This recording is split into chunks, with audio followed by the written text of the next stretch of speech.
RKB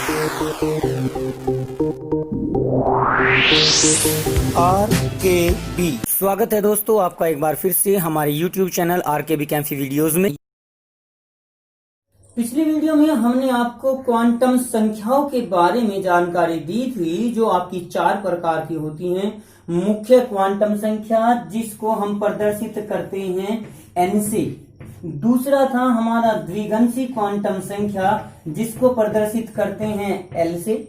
फिर चुंबकीय quantum संख्या थी जिसका प्रदर्शन किया जाता है m से। और अंत में थी आपकी चक्रण क्वांटम संख्या जिसको s से प्रदर्शित किया जाता है। मुख्य क्वांटम संख्या का मान 1, 2, 3, 4 आदि होता है। द्विघंसी क्वांटम संख्या का मान s के लिए 0, p के लिए 1, d के लिए 2, f के लिए 3 होता है। चुंबकीय क्वांटम संख्या का मान इन उपकोषों के सापेक्ष निर्धारित किया जाता है। और चक्रण क्वांटम संख्या में केवल 2 मान होते हैं, +1/2 -1/2। अब इन मानों को हम किसी भी इलेक्ट्रॉन के लिए किस प्रकार से निर्धारित करते हैं, यही आपका आज का टॉपिक है, क्वांटम संख्याओं का निर्धारण। किसी भी एक इलेक्ट्रॉन के लिए इन चारों क्वांटम संख्याओं के मान हम किस प्रकार से निर्धारित कर सकते हैं, उसके बारे में आज हम आपको जानकारी देंगे। तो सबसे पहले किसी भी इलेक्ट्रॉन की जो क्वांटम संख्या है उनका निर्धारण एक छोटे से सूत्र के द्वारा किया जा सकता है। जैसे हम इलेक्ट्रॉनिक विन्यास लिखते हैं ना, आहपाव के नियम के अनुसार 1s2, 2s2, 2p6 आदि को जो लिखते हैं, तो यहाँ पर किसी भी इलेक्ट्रॉन के लिए जो हम क्वांटम संख्या लिखेंगे उसको लिख देते हैं हम n l x से। ये एक छोटा सा सूत्र है। यहां पर n क्या है आपकी मुख्य क्वांटम संख्या, यानी अगर हमने इलेक्ट्रॉनिक विन्यास लिख दिया तो उस इलेक्ट्रॉनिक विन्यास के आधार पर जो सबसे आगे संख्या लिखी हुई है वो आपकी मुख्य क्वांटम संख्या होगी। उसके पश्चात आपका आता है l क्या होता है, द्विघंसी क्वांटम संख्या जो कि उपकोष को प्रदर्शित करती है, s, p, d और f को प्रदर्शित करती है। वो वैल्यू s के लिए 0, p के लिए 1, d के लिए 2, f के लिए 3 ली जाती है। इनको आसानी से निकाला जा सकता है। अब उसके बाद जो चुंबकीय क्वांटम संख्या आती है, इसका निर्धारण मुख्य है कि आप इसका निर्धारण किस प्रकार करेंगे। और जो आपका चक्रण क्वांटम संख्या है वो डिपेंड करती है यहाँ इन इलेक्ट्रॉनों की संख्या पर, यानी ये चुंबकीय और चक्रण इन इलेक्ट्रॉनों की संख्या और हुंड के नियम के अनुसार ज्ञात की जाती हैं। तो भाई इनका निर्धारण हम किस प्रकार से करते हैं, कैसे इनको ज्ञात किया जा सकता है, आइए हम 2-3 उदाहरण लेकर चलते हैं, जिसके आधार पर आप इन क्वांटम संख्याओं का निर्धारण करना सीख जाएंगे। इसके लिए एक क्वेश्चन ज्यादातर जो एग्जाम में आता है वो इस प्रकार से आता है कि किसी तत्व, जैसे कि हमने ले लिया फास्फोरस के अंतिम इलेक्ट्रॉन की चारों क्वांटम संख्याएं ज्ञात कीजिए, या फास्फोरस के अधिकतम ऊर्जा वाले इलेक्ट्रॉन की चारों क्वांटम संख्याएं ज्ञात कीजिए। ध्यान कीजिए, जो अंतिम इलेक्ट्रॉन है वो अधिकतम ऊर्जा वाला इलेक्ट्रॉन होगा। तो इसमें फास्फोरस का परमाणु क्रमांक है 15। इस 15 का इलेक्ट्रॉनिक विन्यास जब हम करते हैं तो सबसे आखिर में 1, 2, 3, 4, 5 करते हुए जो हमारा 15th आता है, 15वां इलेक्ट्रॉन आता है, वो हमारा अंतिम इलेक्ट्रॉन होगा, अधिकतम ऊर्जा वाला इलेक्ट्रॉन होगा। या यहाँ पर एक क्वेश्चन हो सकता है कि फास्फोरस के 15वें इलेक्ट्रॉन की चारों क्वांटम संख्याएं ज्ञात कीजिए। तो क्वांटम संख्या ज्ञात करने के लिए सबसे पहले हम उस तत्व का इलेक्ट्रॉनिक विन्यास लिख लेते हैं। जैसे फास्फोरस का इलेक्ट्रॉनिक विन्यास लिखें तो वो हो जाएगा 1s2। आहपाव नियम के अनुसार आपको लिखना होगा। पहली कक्षा में 2 इलेक्ट्रॉन, पहली कक्षा में 2 इलेक्ट्रॉन हो गए आपके। उसके बाद 2s2 आता है, फिर आता है 2p6, फिर आता है 3s2, 2, 2, 4, 6, 10, 2, 12 इलेक्ट्रॉन अभी तक आ चुके। कितने हैं? 15। तो 15वां इलेक्ट्रॉन लाने के लिए यह आपका आ जाएगा 3p3।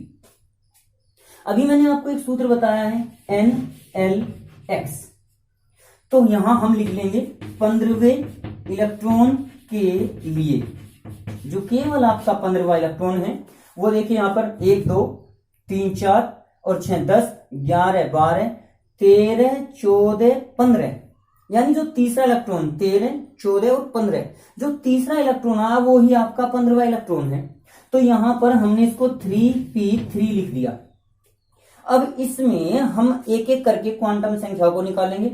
सबसे पहले हम मुख्य क्वांटम संख्या n जो आगे लिखी रहती है वो आपकी है 3। उसके बाद हम निकालते हैं l का मान, द्विगंशी क्वांटम संख्या का मान, जो बताया था s के लिए 0, p के लिए 1। तो चूंकि यहाँ यह p उपकोष है तो इस p उपकोष के लिए आपका मान आ जाएगा 1। अब जो ये आपके 3 इलेक्ट्रॉन है, चुंबकीय क्वांटम संख्या का मान हम कैसे निकालते हैं? देखिए p को बना लीजिए। p आपका 3 प्रकार का होता है। यहां पहला इलेक्ट्रॉन यानी जो आपका 13वां इलेक्ट्रॉन है वो, 14वां इलेक्ट्रॉन और 15वां इलेक्ट्रॉन। तो हमें इस इलेक्ट्रॉन के लिए क्वांटम संख्या का मान ज्ञात करना है। -1 0 +1, ये 3 मान हो सकते हैं इस p ऑर्बिटल के लिए।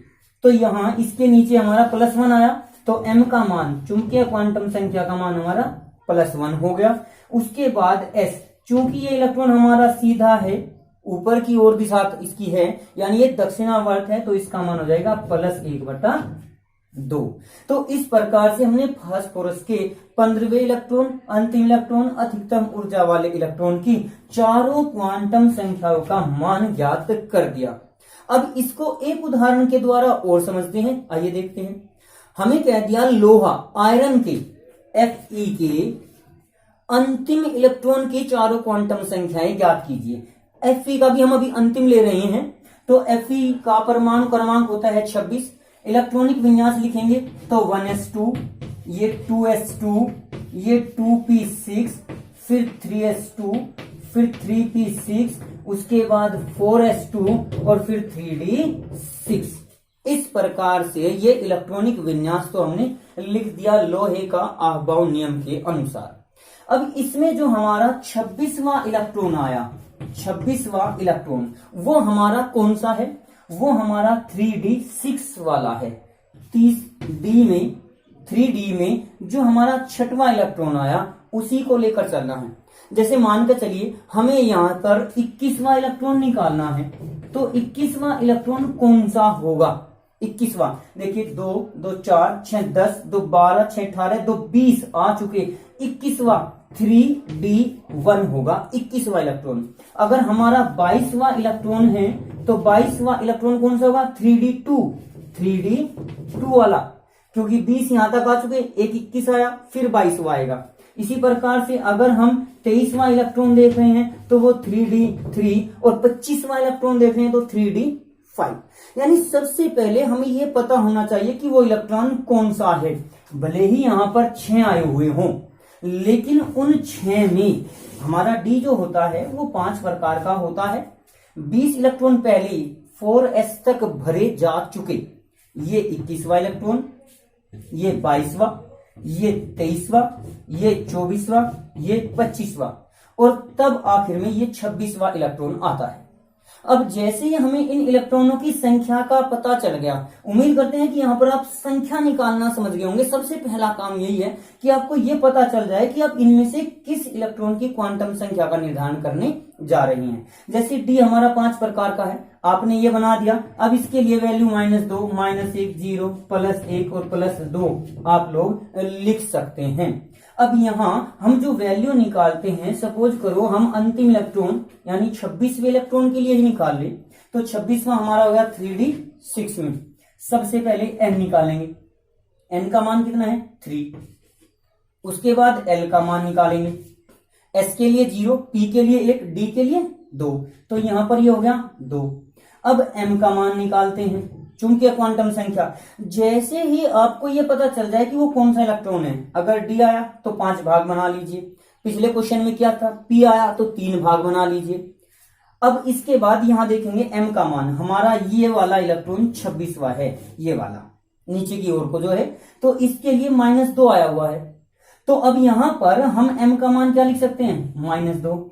चूंकि ये इलेक्ट्रॉन नीचे की ओर आया हुआ है तो s = -1/2। अब इसी के साथ साथ यहाँ हम 26वें के बजाय अगर हम 23वां इलेक्ट्रॉन ले लें तो 23वां इलेक्ट्रॉन कौन सा होगा? 3d3 वाला, 3d3, 1 2 3, यानी अब की बार ये वाला इलेक्ट्रॉन है।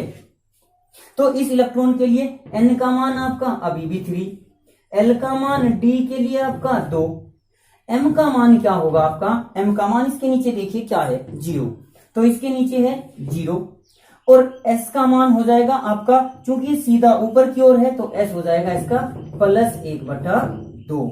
इस प्रकार से आप इनके मान लिख सकते हैं।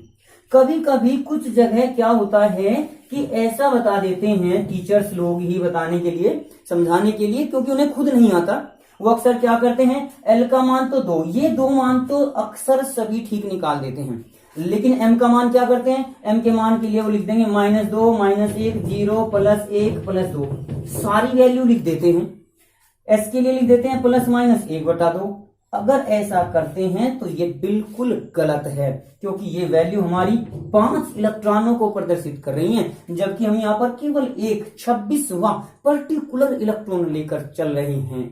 तो आप जब भी एक पर्टिकुलर इलेक्ट्रॉन के लिए क्वांटम संख्याओं का मान निकालो तो यहाँ इतनी सारी वैल्यू लिखने की आवश्यकता नहीं है। एल में भी अक्सर गड़बड़ कर देते हैं। एल आपको जैसे थ्योरी में बताया गया था कि जब n बराबर 3 हो तो l की वैल्यू क्या हो सकती है, 0 से लेकर n-1 तक हो सकती है, यानी वहां पर लिख देते हैं 0 1 और 2, इतनी वैल्यू लिख देते हैं। ये ज्यादा वैल्यू लिखने की आपको आवश्यकता नहीं है। एक इलेक्ट्रॉन के लिए इन सभी राशियों का मान एक एक ही निकाला जाएगा। चलिए एक उदाहरण और लेकर चलते हैं।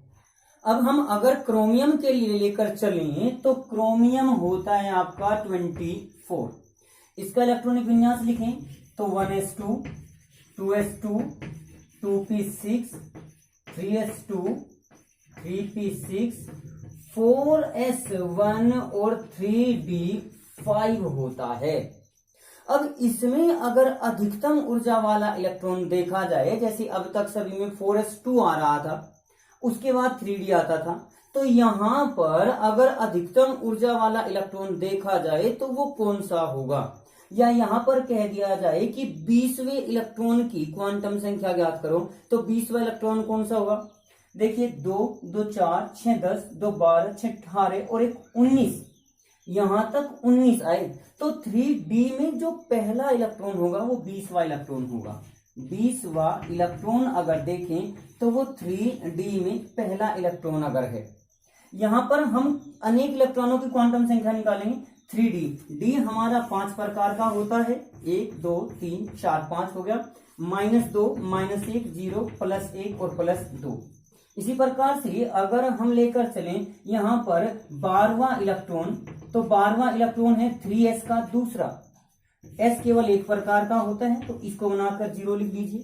इसी प्रकार से अगर हम यहाँ पर 17वां इलेक्ट्रॉन देखें तो 17वां इलेक्ट्रॉन हमारा कौन सा है, 2 4 6 10 2 12 है, और 5वां इलेक्ट्रॉन यानी 3p5 जो है हमारा वो 17वां इलेक्ट्रॉन है। p हमारा 3 प्रकार का होता है, ये हो गया -1 0 +1। यानी कहने का तात्पर्य ये है कि जिस भी उपकोष में आपका इलेक्ट्रॉन हो, सबसे पहले उसको लिखकर इन खाने को, आयताकार जो चौकोर खाने हैं आपके, इनको बना लीजिए। अब इसमें 3d1 ये पहला इलेक्ट्रॉन आया, 3s2 ये पहला और ये दूसरा, यानी इसके लिए निकालना है। p5 1 2 3 4 5, यानी इसके लिए निकालना है। तो इस प्रकार से उन इलेक्ट्रॉनों को रिकॉग्नाइज कीजिए, उनकी पहचान कीजिए।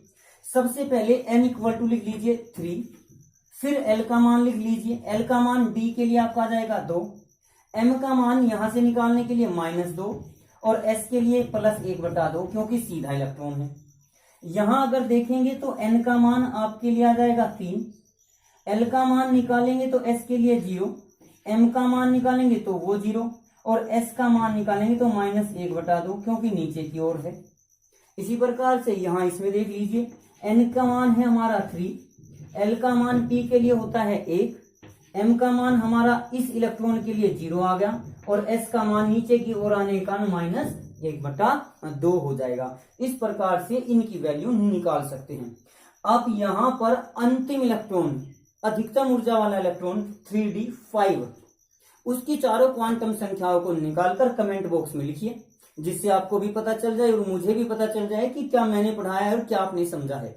मेरा पढ़ाया आपकी समझ में आया है या नहीं आया है।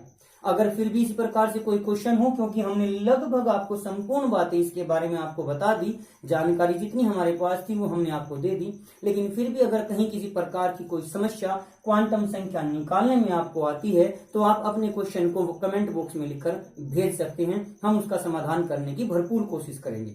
तो आज की वीडियो के लिए आपका धन्यवाद। आज की वीडियो में बस इतना ही। अगली वीडियो प्राप्त करने के लिए हमारे चैनल को सब्सक्राइब करें, वीडियो को लाइक करें और अगर वीडियो अच्छी लगे तो कमेंट्स करें और दोस्तों को भी शेयर करें।